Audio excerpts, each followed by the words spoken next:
Okay, here we go, and we got a juicy one here. The Padres are reportedly willing to listen to offers on Juan Soto. A trade is seen as unlikely, according to John Heyman of the New York Post. I mean, this is crazy to me that this is in the rumor mill. I mean, especially after last year, we had the blockbuster trade with the Nationals and the Padres, Soto going to the Padres, and then that huge package going back to the Nationals. I mean, you had guys like James Wood, Robert Hassel, Mackenzie Gore in that package. Oh, insane haul for the Nationals. And then for the Padres, you're getting this transcendent kind of a player, a unicorn kind of a player. The modern day Ted Williams is what some people like to say about Juan Soto. This was going to be the move that put them over the top, that was going to bring them a championship. And they made it to the National League Championship Series last year, but they couldn't get by the Phillies. And here we are this year, an utter disappointment for the Padres so far this year. 49-54, 6.5 back. They have a plus 51 run differential. That does tell me I think the Padres are a bit of an unlucky team this year, because it is a good team. I mean, we can sit here,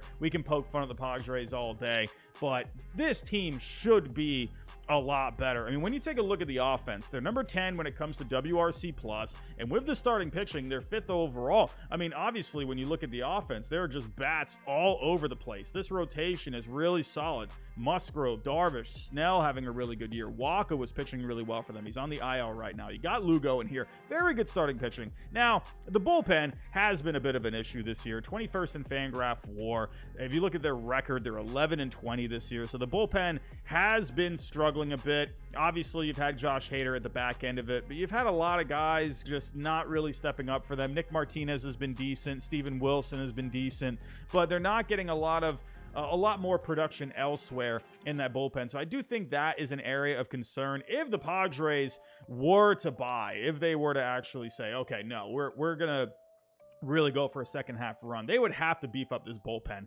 in my opinion. So, but besides the bullpen, I think with this offense and with the starting pitching, this team should be a lot better. So what is the problem here? What do I think is the problem? I honestly think the problem is chemistry. Honestly, when I think of this Padres team, I mean, I'm seeing just big names all over the place. Manny Machado, Fernando Tatis Jr., along with Juan Soto. I mean, you could even say Xander Bogaerts. I think these guys, they're not meshing well, in my opinion. I don't know what's going on in that clubhouse. I don't know. I'm just speculating here, but that is what I think. We've seen reports of tension in the clubhouse, finger pointing in the clubhouse. We have seen some stories this year where these guys don't seem to really be getting along. I don't know. That's just my opinion. I think it's a chemistry thing, but if they were to sell, I do think you should at least keep your ears open on Juan Soto offers, because Soto, I mean, when you look at the year that he's having, remember, he got off to a bit of a slow start. Juan Soto is always a bit of a slow starter, but once he gets it going, this guy is just completely lights out. If we take a look, hitting 262 on the year, the on-base is always really good with him. Even when he was off to that slow start, the on-base was still really good with him. A 417 on-base percentage, a 501 slugging, 20 homers, a 152 WRC+. Yes, the defense has been an issue. He has never really been a good defensive player, but with that bat, it's a bat you would obviously love to have in your lineup. He's also got 62 RBIs this year. You would obviously love to have Juan Soto in your lineup. So in my opinion, if the Padres feel like they don't have it this year, I do think there is more of a chance that they end up buying and they really try to get back into it, because this team is more than capable of going on a run in the second half. But I don't know, maybe there is just no hope there. Maybe this organization thinks, hey, maybe it's just not here this year. Maybe we just don't got it. We don't got that. We don't got the it factor this year. So maybe they do hit the reset button. Maybe they go for a retool and they look towards 2024. If you are going to go that route, I think you need to look into moving Juan Soto. Yes, his value is not what it was last year because he had multiple years of control at that point. So now you only have him for next year. So you'd have, if you were to trade for him, you would have him for this year and next year. So losing that year of control really does hurt his value, but the performance with Juan Soto is obviously still going to make his value very high. So you are going to have to give up a bit for him. I don't even want to say a bit. You're going to have to give up a lot for Juan Soto, but not what they gave up for him last year. That package was just astronomical. It was insane.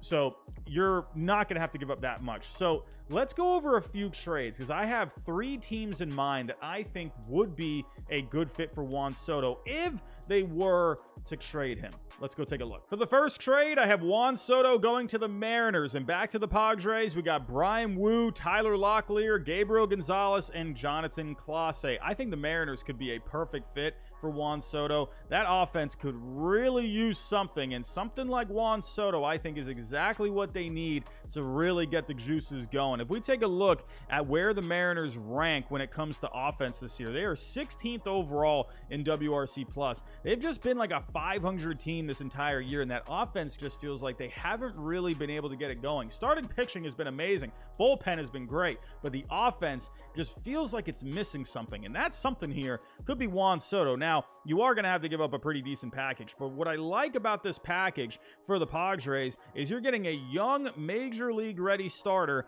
in a Bryan Woo. If you didn't want to give up Woo, there's always Bryce Miller too, because they already got a big three there. Luis Castillo, you got Kirby, you got Gilbert. So one of these guys I think could be expendable, especially if you got Juan Soto out there. I think the Mariners would love to have a guy like Juan Soto, and I could see them maybe even trying to sign him to an extension in the offseason. We'll have to wait and see. But for the Padres, I mean, this would be a pretty solid package. Bryan Woo is actually their number one prospect as of right now. But when you take a look, you got Gabriel Gonzalez as your number 4, Tyler Locklear as your number 5, and Clase as your number 8. So they would be getting a couple of outfield prospects back in return. Locklear is a pretty decent power bat that could be really good for you down the road. And then you're getting a guy you can put into your rotation right now. So I could see that being intriguing for the Padres. Or if you didn't want to do Woo, you could always do Bryce Miller as well.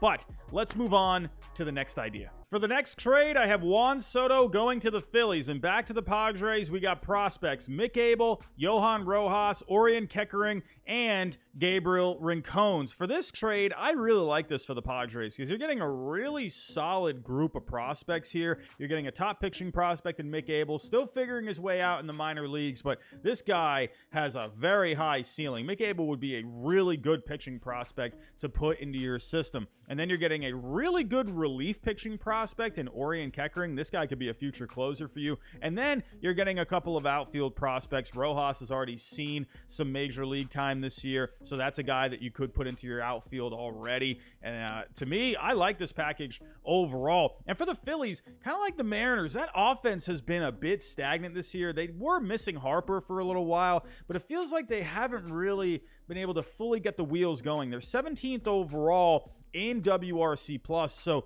if you add Soto to this lineup, I mean, are you kidding me? This would be insane. And another thing too is, you could just put Soto out in left field and that would be okay. You can keep Schwarber at DH. So they definitely have an opening there. So could you imagine this lineup? My goodness, you'd have Schwarber, Turner, Harper, Castellanos, JT Realmuto, and now Juan Soto. It would be the most stacked lineup to me. Like, that is a World Series winning lineup, if you ask me. Like, that could be the deepest lineup of all time. I mean, my goodness. You would have to give up, quite a bit here if you're the Phillies. Definitely a lot of prospects. Mick Abel, the number 2, Rojas 5, Keckering at 6, and Gabriel Rincones at number 10. But the one reason I think you could maybe see this happening, if there is a realistic chance of Soto getting traded, is because you have Dave Dombrowski. Dealin' Dave is always on the lookout for blockbuster trades. I could see him making a deal like this. And remember, Soto, I mean, everyone was kind of making a big fuss about him flying back with some Phillies players from the All-Star break. So people were wondering, could the Phillies actually be a team that Soto could go to? I don't know. We'll have to wait and see. But this would be huge for the Phillies. I got one more team. Let's go over it. And for the third option, I have Juan Soto going to the Yankees. Could you imagine Juan Soto at Yankee Stadium hitting bombs left and right? My goodness, that would be amazing. But Juan Soto to the Yankees, I think would be really good for them. I have a couple of different ideas here. So let's go over the first package. We got Dominguez, Pereira,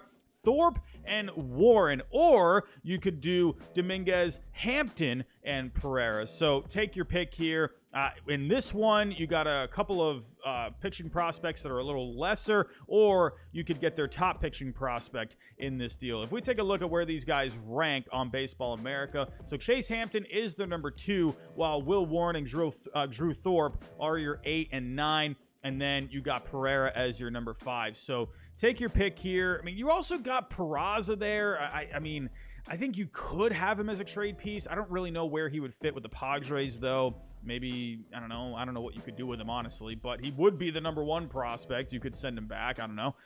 But for the Yankees, though, for Juan Soto, I think this is exactly what they need. Their offense has really struggled this year. They lost Aaron Judge for a little while. You know, making this video at the time of recording, Aaron Judge is back with the Yankees. So, I mean, they really need that bat. But this offense this year with the Yankees has been no bueno. 22nd in WRC+, plus, even worse without Aaron Judge. So, to me, if you put Soto in this lineup with Judge and Stanton, oh my, I mean, what a 1, 2, 3 that would be in the middle of the lineup. That would just be terrifying if you ask me. So overall, I think there's a few spots for Juan Soto to go. With these teams, I think all three of them could have a realistic chance to sign him to an extension. So those are just my thoughts. Let me know what you think down below in the comments. Do you honestly see Juan Soto getting traded anywhere? I think it is more unlikely, but you never know. It is the trade deadline. Teams can pony up a trade, or a trade offer, and all of a sudden you can start changing some minds. Who knows? We got a few days here. Anything can happen. Never say never. Let me know your thoughts down below. If you can on the way out, hit the like button, subscribe if you're new, and I'll talk to you next time.